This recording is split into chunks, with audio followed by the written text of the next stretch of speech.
Hello, my name is Maria and welcome to my channel. Here you can practice Russian and know something new about this language. This is the second video for the playlist Why is Russian so Russian?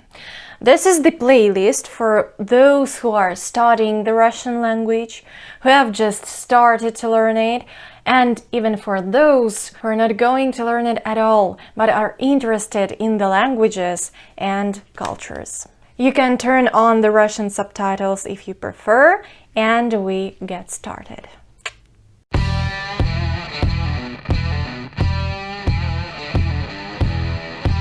Today I invite you to look at some Russian expressions which came into our language from Greek myths. You will see what story is behind the phrases and how they are used in contemporary Russian language.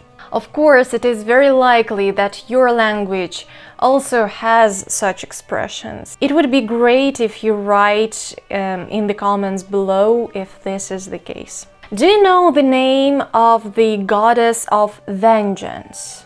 Envious, evil, drives people to madness. Her name is Megera. Megera.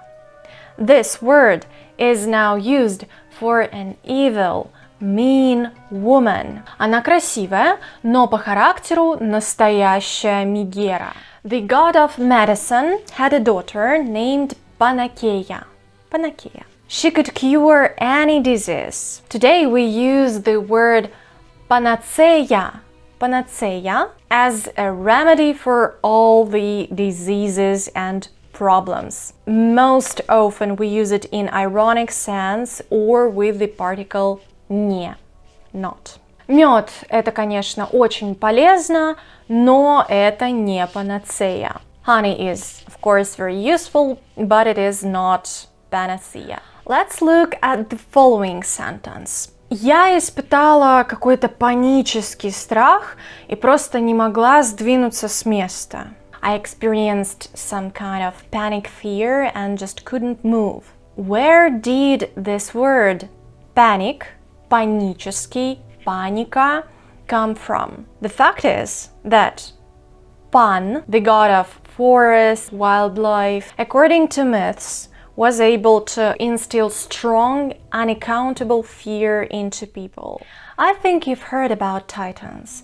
These are the children of heaven and earth. They represent natural disasters.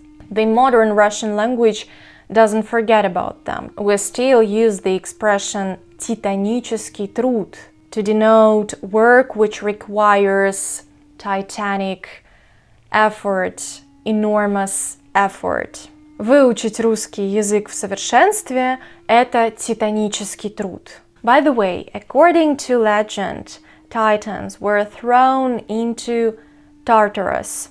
Tartarus was the name of the deep abyss under the realm of death. Now you can hear from a Russian person the phrase «Все мои планы полетели в тартарары», which means all my plans just failed and it was not impossible to implement them at all.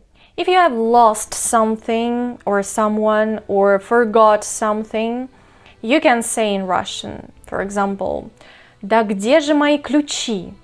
Как в лету канули?» Кануть в лету means to disappear without a trace, to be forgotten. In Greek mythology, Leta is a river in the realm of death, in the underworld.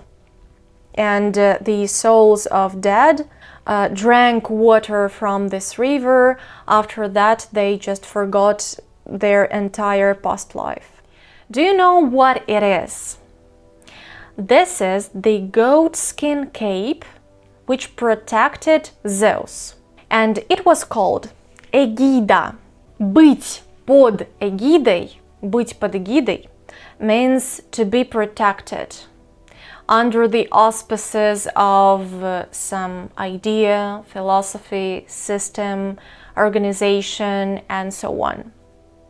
For example, эти люди работают под эгидой государства. These people work under the auspices of the state. These 7 expressions I decided to introduce to you today. If you want to practice, you can write down below the video in the comments how you can use this or that expression. And thanks one more time for visiting me today. See you soon in the next video. Пока-пока!